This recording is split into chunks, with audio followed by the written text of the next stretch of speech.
मरते हैं तो उनका क्या, उनके विषय में क्या जानना है? मरने वाले के विषय में क्या जानना है? जैसे ये सामान्य वो है ना कि काशी में जो देहावसान करेगा वो मुक्त हो जाएगा। ये क्या है ये भाई? ये भी तो जैसे शिव पुराण चाहे और जो पौराणिक वो है वो भी तो रिसर्च करके ही लोग, विद्वान लोग वही लिखे हैं। हाँ, तो उसका कुछ न कुछ तो वैज्ञानिक तथ्य है। आप ये कभी सुने हैं कि काशी जो है वो भगवान शिव के त्रिशूल की नोक पर है? हाँ, ये भी कभी सुने हैं? जी हाँ, सुने हैं कि नहीं इस बात को? हाँ हाँ, इस बात को सुना ही दिया। ये संकेत है। वास्तव में काशी क्या है इसका संकेत यहीं पर है। जब काशी कहा गया है कि भगवान शिव के त्रिशूल के नोक पर है, तो आप ये समझ लीजिए कि यह जो काशी है, कबीर ने भी कुछ कहा है ना कि काशी में मर के खाए हैं तो हाँ, और कौन किस जगह का नाम बताया है? मगहर, मगहर बताया था। हाँ, मगहर में जाकर मरे हैं। हाँ मरे हैं मगहर में जाके। हाँ, तो आप ये समझिए कि वहाँ पर जो संकेत यह है कि त्रिशूल मतलब 3 शूल, आधिदैविक, आधि भौतिक और आध्यात्मिक, ये 3 शूल है। शूल मतलब दर्द, दुख। ये 3 प्रकार के दुख होते हैं, आधि भौतिक, आधि दैविक और आध्यात्मिक। ये 3 प्रकार के दुख होते हैं। अब इन तीनों प्रकार के दुखों को अभी मैं नहीं समझा करके, आप इतना जान लीजिए कि ये त्रिशूल जो है ये 3 प्रकार के दुख हैं, जिसको मैं बाद में कभी फिर आपको समझा दूंगा। लेकिन फिलहाल हम आपके ही प्रश्न पर इतना ज़्यादा इधर उधर भटकते नहीं हैं। अब ये जो 3 शूल का जो नोक है, यानी जहाँ पर ये एकदम एकाग्रचित हो चुका है, फोकस्ड हो गया है, उस जगह पर क्या हो गया है कि स्थान एकदम सीमित हो गया है। काशी कोई ऐसा क्षेत्र नहीं है बड़ा सा फैला हुआ है जहाँ बहुत सारे लोग रहते हैं, उसको काशी नहीं कहा गया है। शिव जी का त्रिशूल जो है उसके नोक पर है काशी, यानी वह जहाँ पर कि स्थान इतना सूक्ष्म हो गया है, इतना छोटा स्थान हो गया है कि वह अव्यक्त हो गया, दिख नहीं रहा है। जहाँ पर दर्द भी समाप्त हो गया है, क्योंकि नोक पर एकदम चला गया है।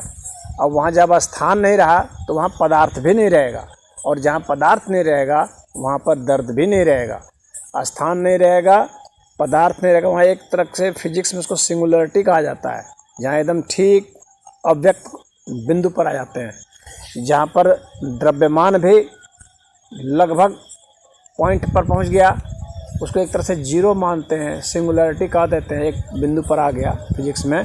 लेकिन जो ये संहिता है शिव की और जो विज्ञान भैरव तंत्र है, तो ये सब ये बताते हैं कि नहीं, वो जो है एक शून्य जैसी स्थिति है, जहाँ पर कि ये सब, क्योंकि ये जो बतला रहे हैं उसके हिसाब से तो कोई ना कोई स्थान रह जाएगा, लेकिन जो संहिता जो बता रही है उसके हिसाब से वहाँ पर स्थान भी नहीं रह जाता है, और द्रव्यमान भी नहीं रह जाता है, और समय भी नहीं रह जाता है। इसीलिए इनको जो है महाकाल कहा जाता है। भगवान शिव का एक नाम महाकाल भी है। महाकाल का अर्थ में जो काल को भी खा जाता है, काल को भी रहने के लिए एक बिंदु चाहिए, तब काल रहेगा। तो उस स्थान पर जब आप पहुंचते हैं जहाँ पर कि आपका स्थान भाव भी शून्य हो जाता है, एक तरह से काल भाव भी शून्य हो जाएगा, आपका जो पदार्थ भाव है वह भी शून्य हो जाएगा, तो उस स्थान पर जो है एक तरह से स्थान, हम शब्द प्रयोग कर रहे हैं लेकिन स्थान भी नहीं रह जाता, तो वहाँ जो है कहा जाता है कि मुक्ति है। तो बोध की अवस्था है। हाँ, तो सदैव जो है उसका जो प्रमाण जो है, वास्तविक प्रमाण जो है ना, एक किंवदंतियों में नहीं, बल्कि जो शैव शास्त्र हैं, जैसे रुद्रयामल शास्त्र है, जैसे मैंने आपको बताया बहुत श्रेष्ठ ग्रंथ है विज्ञान धर्मतंत्र, वह है, या शिव महापुराण है।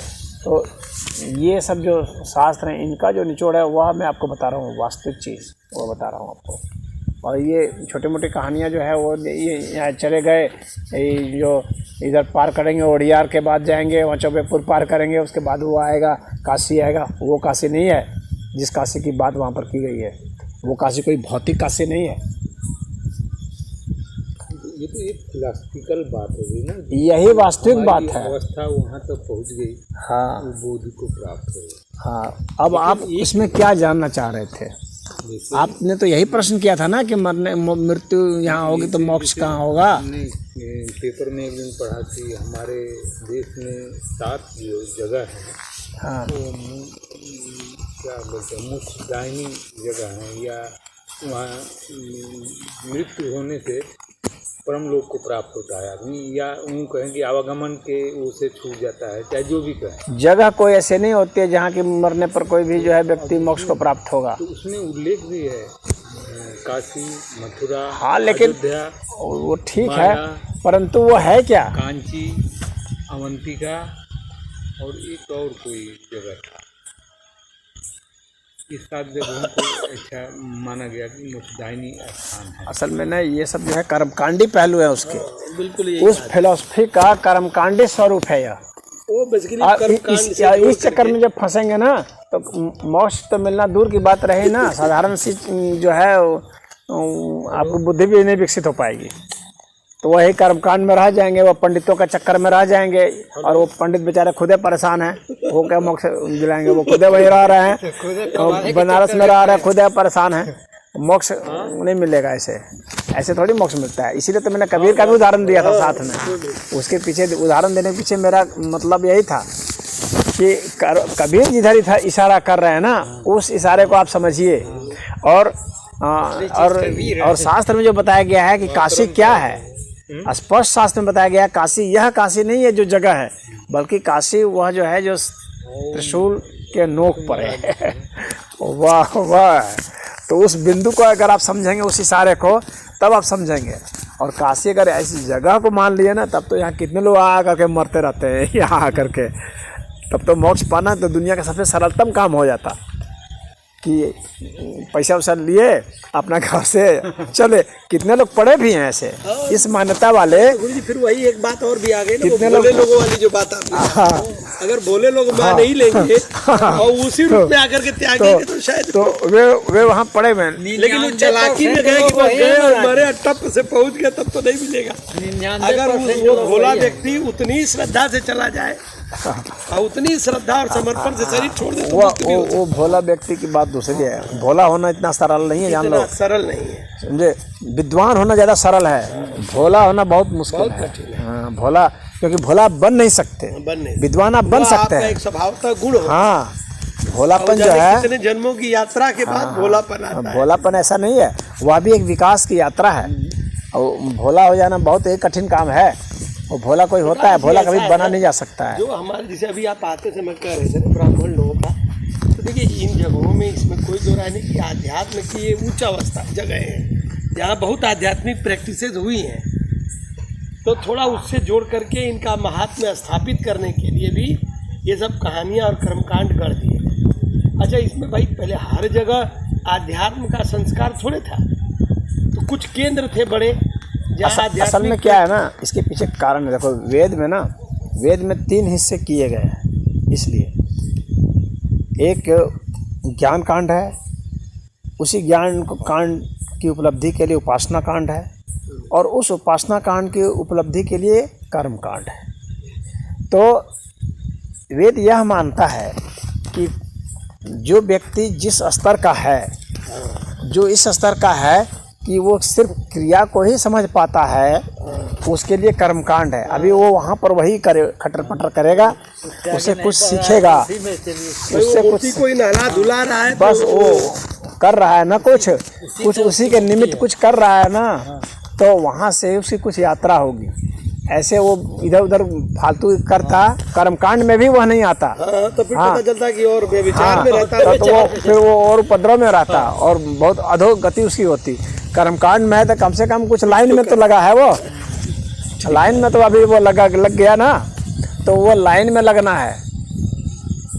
तो इसलिए वेद ने जितने भी चीज़ें बताई है ना ज्ञान कांड में, उन्हीं सब चीज़ का सारा स्वरूप कर्मकांड में भी बताई है, और वही नाम रखा गया है। इससे एक भ्रम हो जाता है, इससे एक भ्रम हो जाता है, नाम वही रख दिया गया। जैसे गंगा में वही नाम, इसी गंगा को चुन लिया गया। आपको कहे इसी गंगा में डुबकी लगाने से मुक्ति पाएंगे, कभी नहीं मुक्ति पाएंगे। इस गंगा में तो तमाम तरह के जलचर रहते हैं, सब लोग, कितने लोग डूब रहे हैं, उतर रहे हैं, मर रहे हैं, कितने लोग जा रहे हैं, सारे बाढ़ में बह जा रहे हैं, सब मुक्त हो जाएंगे ऐसे? मुक्ति ऐसी होती है क्या? मुक्ति की एक ही शर्त है, ज्ञान वैराग्य और भक्ति। ज्ञान वैराग्य और भक्ति, यह है मुक्ति का। जल से इसका मतलब नहीं है,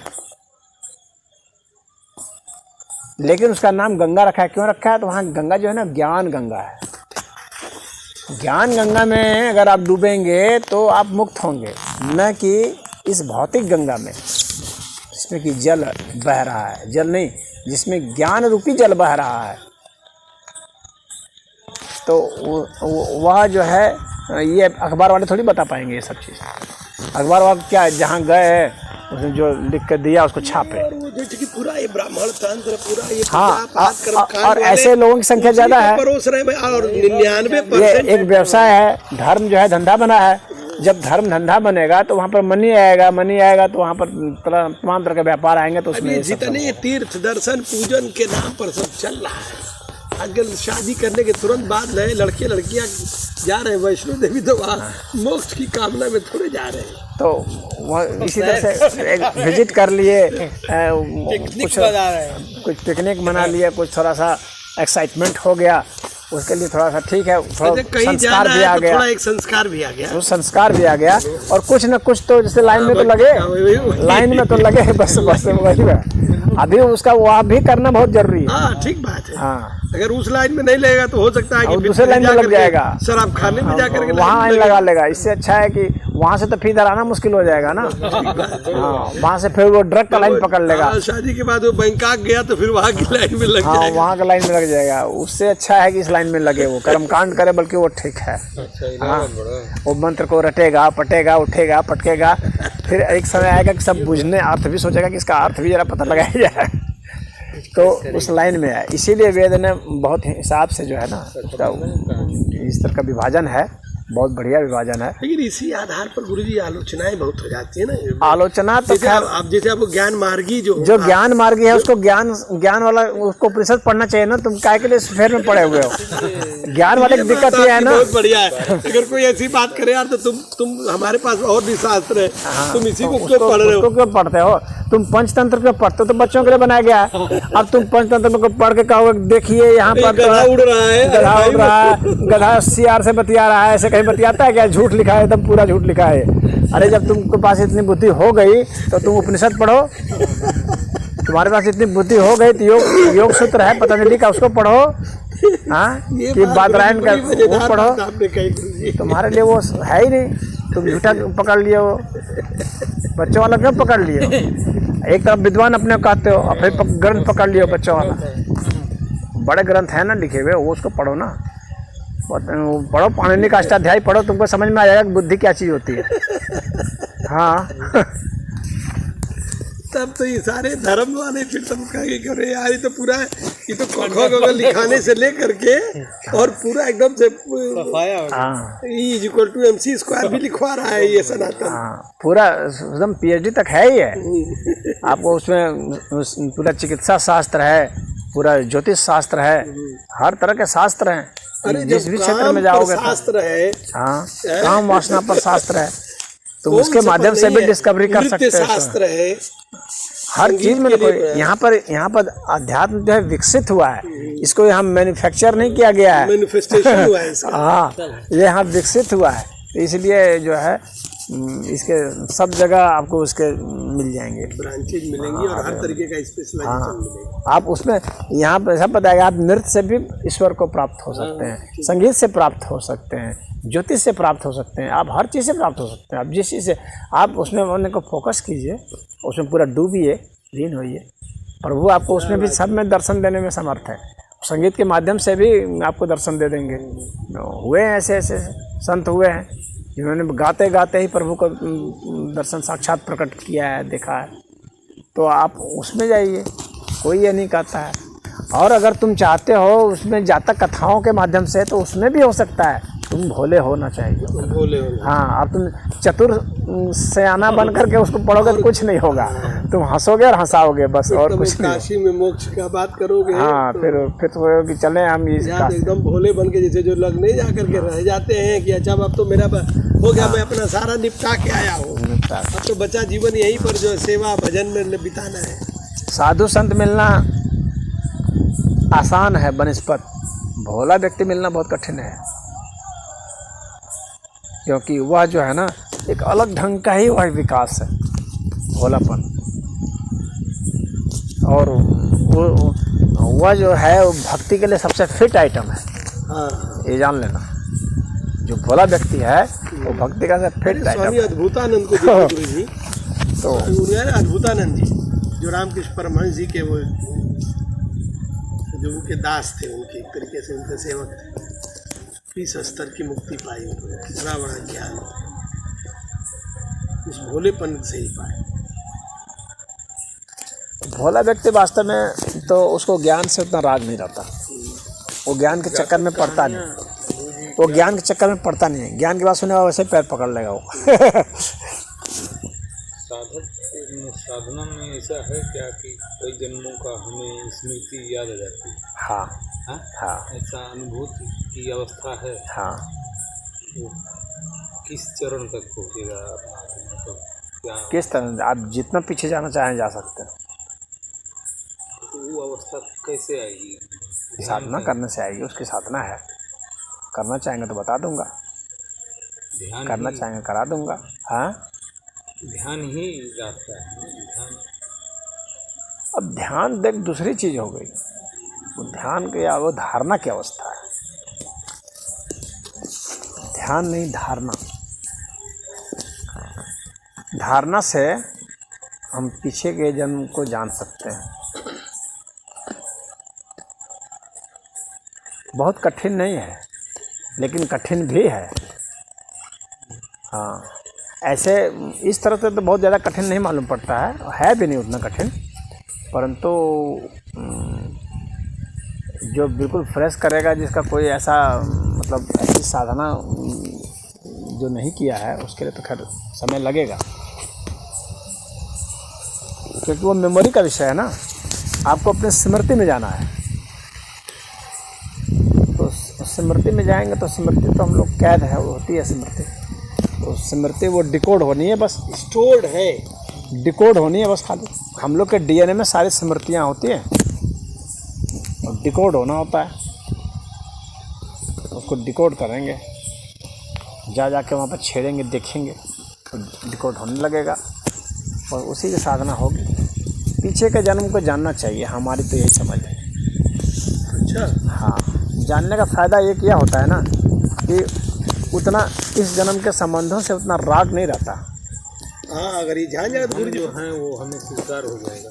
हाँ, जो हमारी परिस्थिति है वर्तमान में, हाँ, फिर आप जानेंगे अरे कितने ऐसे संबंध आए, कितने पत्नी बनी, कितने बच्चे बने, कितने। फिर वो जो है ना, अभी जो ऐसा लगता है कि अरे ये हो गया, ये छूट जाएगा, ये हो गया, फिर उतना वैसा नहीं रह जाता फिर। हाँ, फिर तो आदमी और कितना महल आए, कितने कमाए, कहाँ थके, कहाँ मरे खपे, इतना बार हो जाता है आदमी को कि फिर उसका नहीं होता। उसमें राग कहाँ पनपता है? उसमें भी राग पनप सकता है। कब? जब आप उसके इतने ज़्यादा डिटेल में जाएंगे, जैसे कि मेरा नाम क्या था और मेरा घर कहाँ था और उस समय के हमारे लोग कहाँ थे, अब उनका क्या है, उस समय नाम था क्या, इस तरह करके जब उसका पता लगा लेंगे तो फिर उससे एक संबंध बना देंगे, तो वहाँ पर फिर एक राग विकसित होने का चांस होता है। खाली अगर आप जान गए कि हम ये थे, वो थे, एक और इस तरह से, तो आपको पीछे के जन्म का पता भी चल गया और आप राग से मुक्त भी हो गए। गुरु जी ये जाना जा बात सकता समझ में आ रही है क्या कह रहे हैं? मतलब ये जाना जा सकता है? जाना जा सकता है, बहुत दुर्लभ नहीं है, बहुत कठिन मामला नहीं है ये, उतना जटिल नहीं है ये। नहीं तो हम मनुष्य ही रहे हो ये तो जरूरी नहीं है। नहीं, कोई जरूरी नहीं। तो हम ये भी जान जाएंगे कि हम किस योनि में थे। बिल्कुल जान जाएंगे, एकदम पता सब चल जाएगा किसमें थे, क्या थे, औरत थे, मर्द थे, कि कैसे क्या हुआ। नहीं तो ये तो हाँ, हमारे साथ कौन कौन सी घटनाएं हुई, एक रील जैसा पूरा दौड़ता है। नहीं तो जो वो बात है बहु नाम जन्म नाम अंते हाँ, मनुष्य नाम। इसका मतलब जनपत्री कहीं कहीं सही है।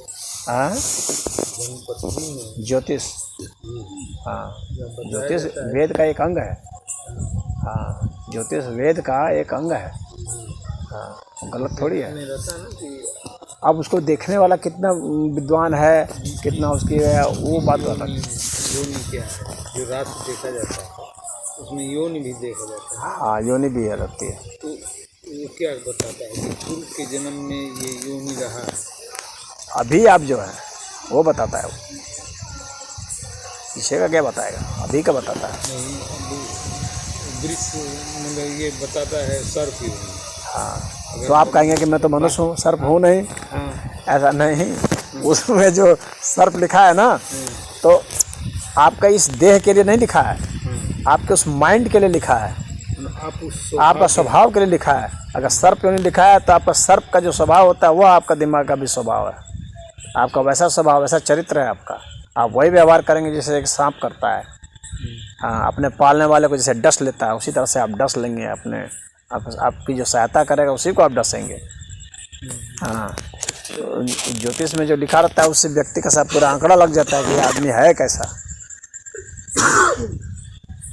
तो उसमें सब बताया रहता है कि गण कैसा है ये उसमें बहुत खैर अभी ज्योतिष का छोड़िए, अभी इसकी कर लीजिएगा आप पीछे के जन्म का जो विषय है। तो वैज्ञानिक हो गया ना जो सीरियल बनाया था हम लोग देखे थे ना, हाँ, तो एक वैज्ञानिक तथ्य हो गया ना, स्वभाव ही तो मिलाते हैं।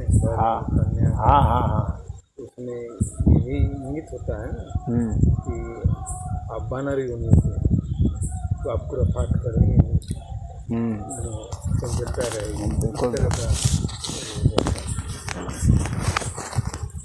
वो आपकी वर्तमान परिस्थिति बताता है। हाँ, उसके माध्यम से जो वो बताया जाता है, ज्योतिषाचार्य सब बताते हैं कि आप पिछले जन्म में क्या थे, वो अभी बताया जा सकता है।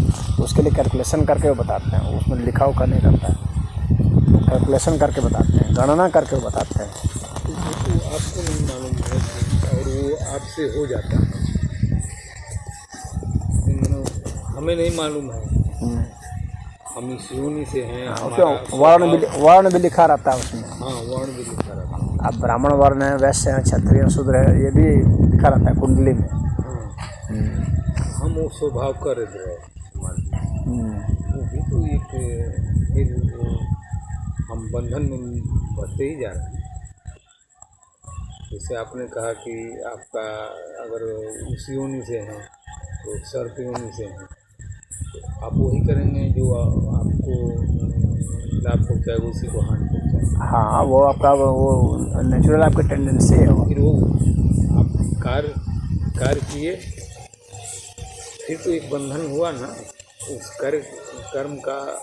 तो कर्म तो व्यक्ति करेगा ना, और जिस स्वभाव का हो उसके हिसाब से तो कर्म करेगा। तो कर्म करेगा तो परिणाम भी तो आएगा ही, परिणाम क्यों नहीं आएगा, मिलेगा, परिणाम तो आएगा तो ही। ज्योतिषी उसी आधार में कह देते हैं कि आपका जीवन ऐसा होने वाला है, ऐसा हो रहा है, क्योंकि वो उसी सब को कैलकुलेट करके बताते वो हैं कि predict- आपका जीवन आगे जो वो है प्रेडिक्ट इसी से प्रेडिक्ट करता है ना। वो बहुत तरह की तरह से हर चीज़ बहुत मिला मिला के देखता है, प्रेडिक्ट करता है ना कि अमुक व्यक्ति किस तरह से आचरण करेगा, उसका रिस्पॉन्स क्या रहेगा।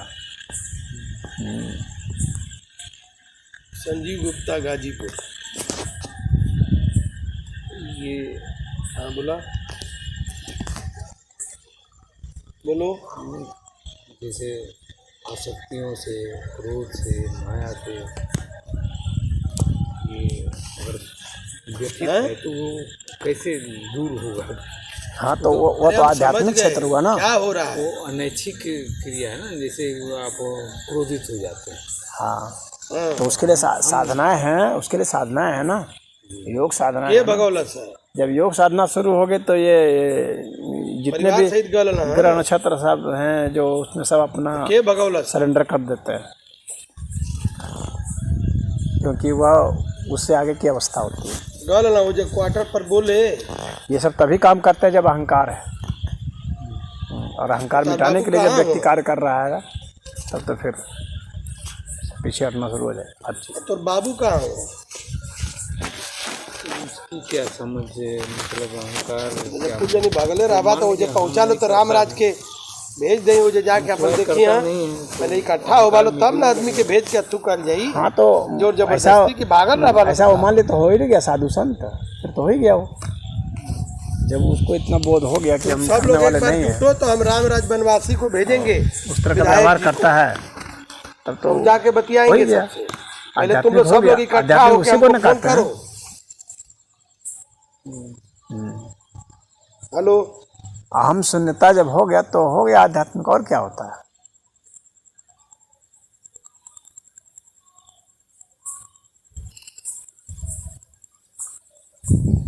अहम से ऊपर उठ गया तो हो गया,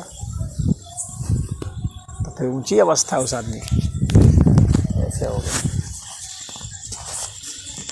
लेकिन अभी तक वो जो नहीं हुआ है तो वो तो फिर इसी सब चीज में पड़े रहेगा ना। फिर एक बस अब एक अंतिम प्रश्न करते हैं गुरु जी, इसके बाद हम लोग चले जाएंगे।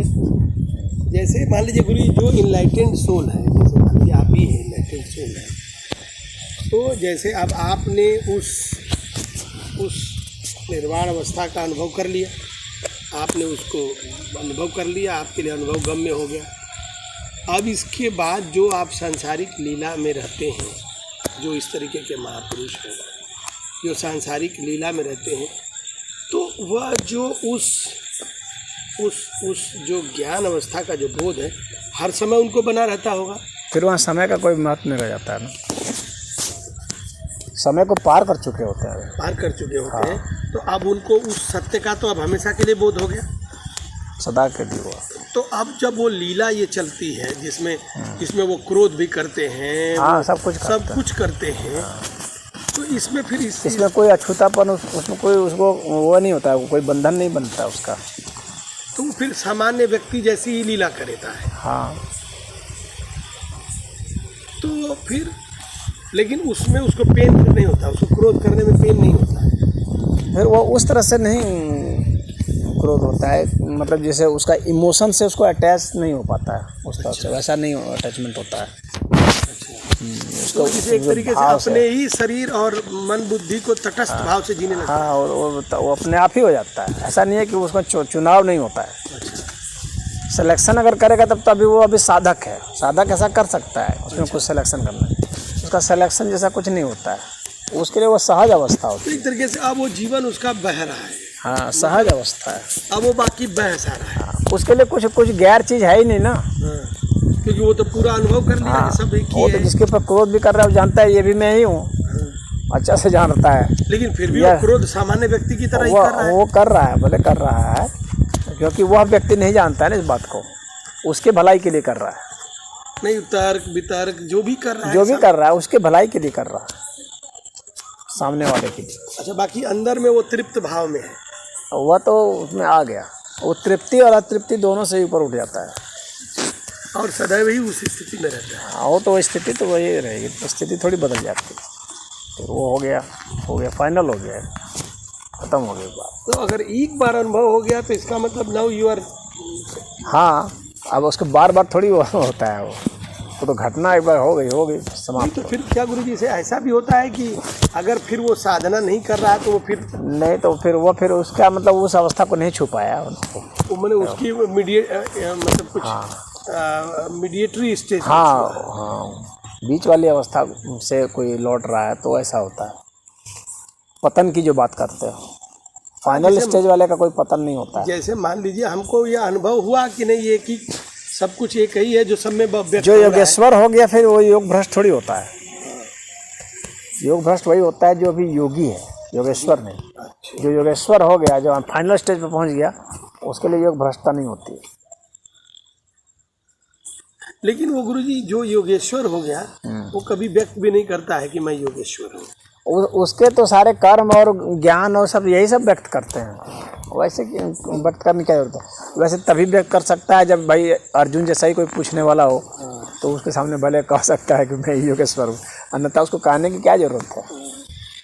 जो कहता वही है, जो होता ही नहीं है। और समाज के हित में नहीं कहता है कि नहीं, इससे और लोगों को मतलब इस तरीके की तरफ मार्गदर्शन। जब स्वतंत्र उसका जो कर्म है स्वतंत्र होने चाहिए, उसके लक्षण होते हैं ना। पहली बात है स्वतंत्रता होनी चाहिए। जो स्वतंत्र होता है वही स्वतंत्रता देता भी है, ये जान लेना सदैव। तो इसका मतलब जो स्वतंत्रता नहीं, यही है कि वो स्वतंत्र है, स्वतंत्र है, किसी भी तरीके के बंधन में बंधा नहीं, कोई चीज उसको बांध नहीं, कोई चीज बांध नहीं सकती, न उसको इंद्रियां, न आसक्ति, न किसी तरह का काम क्रोध नहीं, कुछ नहीं बांध सकता, कुछ नहीं, कोई चीज नहीं भय, ये कोई चीज नहीं। घर परिवार ये वो कोई चीज उसको बांधने, और अंदर भी कोई किसी तरह का पेनफुल नहीं है, किसी तरह से कोई नहीं। पेन से भी उसको मतलब है, पेन से भी उससे उतना ही प्यार है। दर्द से उसको कोई वो नहीं है कि दर्द को शत्रु नहीं समझता है। कोई अपना मरे जिए इससे कोई उसको फर्क नहीं पड़ता है, या उसको कोई उपलब्धि हो, कोई फेल्योर हो, इस सबसे कोई उससे कुछ नहीं। वो ये सब चीज़ वो हंसी वाली चीज़ है उसके लिए। खेल है, बस खेल है, तो मतलब जैसे कंचे खेलते बच्चे बस यही है। इतनी बढ़िया बात बस है, एंजॉय कर सकता है उसका, इसीलिए वो सच्चिदानंद स्वरूप। बस जिसके लिए लोग इतने परेशान रहते हैं। अब पार्थ की स्थिति देखो, जो वहाँ मनोज जी है, हाँ, उसकी देखो कितना रुपया कमा के रखा था, क्या सोचा होगा वो अभी पहुँच करके, अब वो क्या सोचता होगा, अब वो क्या सोचता। हाँ, लैट्रिन में बैठ रहा है, लैट्रिन में बैठ करके रात गुजारता है, इतना तनाव में बैठता है, लैट्रिन में बैठ कर रात गुजारता है। तो संसार की वह अभी कुछ महीने पहले तक जो अपने आप को सुप्रीम समझ रहा था, हाँ, कहता था कि मैं ही लाओ, ऐसे बोलता था। तो यही सब ये संसार की ऐसी गति है, ऐसे कर्म से है। वही संजय राउत रोज सुबह कैसा बोलता था, रोज उसका बयान आता था, मैं तो कई वर्षों से सुन रहा था। अब देखो उसकी स्थिति क्या हो रही है, तो लोग चिढ़ा रहे हैं। वो इसलिए गुरु जी को सत्य के साथ नहीं रहने से ये सारी दुर्गति होती है। ऐसा होता है, ये सारी दुर्गति का कारण असत्य का साथ। बिल्कुल बिल्कुल, जब आप सत्य का साथ छोड़ देते हैं, स्वतंत्रता का साथ छोड़ देते हैं, तो आप ऐसे ही दुर्गति को प्राप्त होंगे, और कोई बात नहीं। जब किसी भी तरह का बंधन में अपने आप को बांधेंगे, वो धन का बंधन हो, हाँ, वो जैसा बांधेंगे का बंधन हो, नाम का बंधन हो, यश का बंधन हो, तो आप ऐसी दुर्गति प्राप्त, क्योंकि इस प्रकृति का ये सिस्टम ही है कि बंधना बंधे और गए। आपने बांधने की कोशिश की तो आप स्वयं बंध गए। आप जब आपकी जो कोशिश है ना, वो अपने आप में बस वहीं तो आप फंस गए माया में। जब आपने सोच लिया बांधने का, बस आप ग्रिप में आ गए।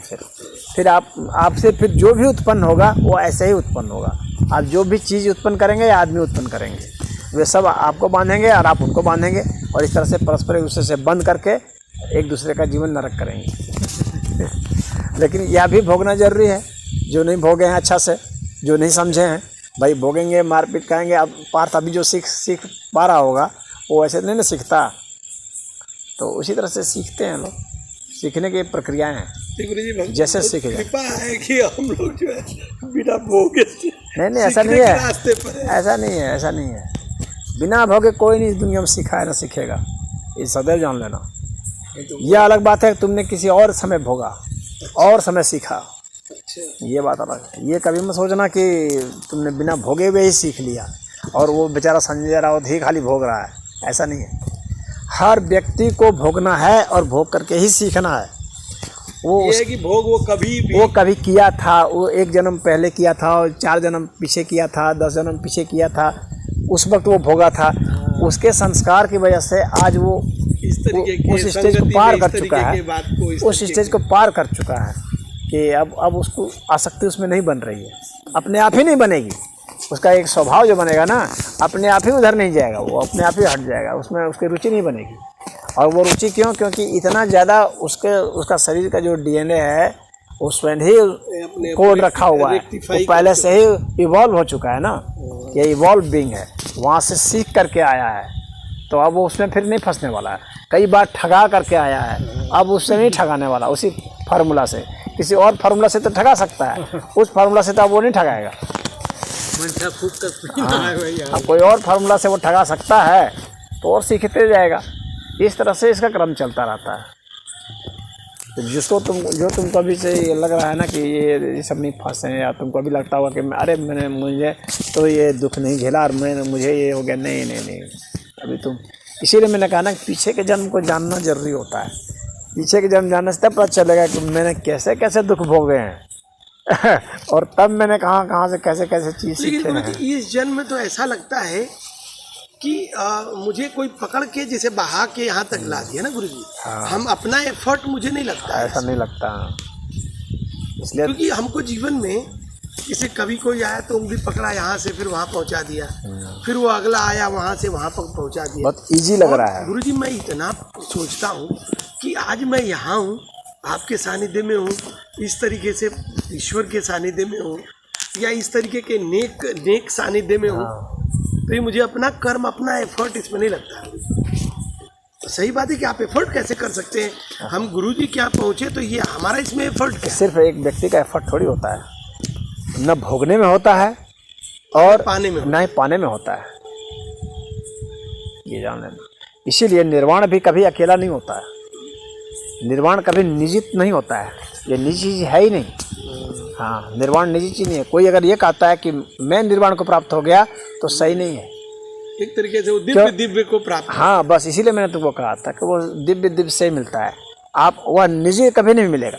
इसीलिए वो व्यक्ति कभी निर्वाण को प्राप्त नहीं होता, दिव्य को प्राप्त नहीं कर सकता, दिव्य ही दिव्य को प्राप्त। बस वही होता है, व्यक्ति नहीं कर सकता।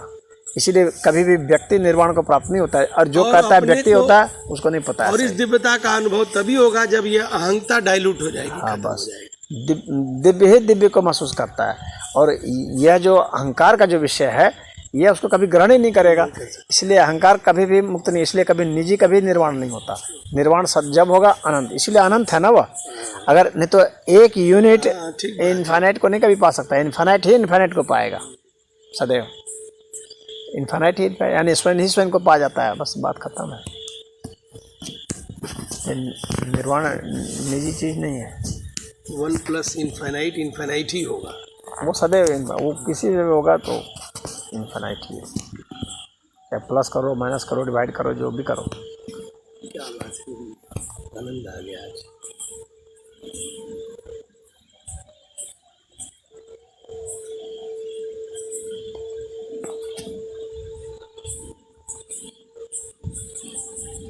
गुरुजी आजकल इसीलिए और आनंद बढ़ता जा रहा है। अब लगता है ना कि धीरे धीरे पाने की कुछ रेस खत्म होती जा रही है। हाँ, ना हल्का लगे पहले लगता था कि कुछ पाना है, कुछ बनना है, कुछ पाना है, कुछ बनना है। इस प्रयास में जो रहते हैं ना वे बहुत बर्डन रहते हैं। हाँ। बहुत प्रेशर रहता है उनके ऊपर। अब हमको जब कोई कहता है ध्यान साधना ये वो, तो मुझे लगता है ठीक है, सब चल ही रहा है, इसको इतना ज्यादा वो रेस का पार्ट क्यों बनाना? नहीं, इसको रेस ही छोड़ने के लिए तो इधर आना है। पता चला कि इधर भी आके इसमें भी रेस नई रेस शुरू कर दी।